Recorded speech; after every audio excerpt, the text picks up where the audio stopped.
میں گجرات فاروقی شریف سے امجد بول رہا ہوں. میں نے بھائی خواب دیکھا کہ رات کو میں نے 2 مرتبہ عمرہ کیا ہے. عمرہ کرنے کے بعد تیسری مرتبہ جب میں خانہ کعبہ کو بوسہ دے رہا ہوں تو میری آنکھ کھل گئی. مجھے پلیز مہربانی کر کے اس کی خواب کی تعبیر بتائیں، مہربانی.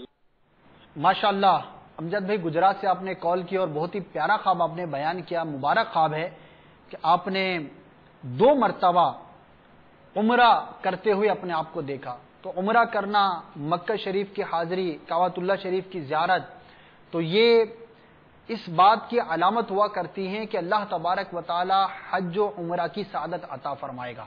تو اس میں نیک بشارت ہے. آپ کو مبارک ہو کہ آپ نے اچھا خواب دیکھا. عملی طور پر کوشش بھی کیجئے، اللہ تبارک و تعالیٰ کی بارگاہ میں دعا بھی کیجئے.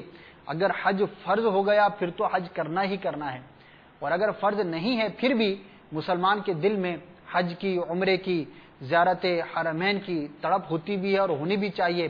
مزید اس میں اضافے کے لیے بھی دعا کرتے رہنا چاہیے.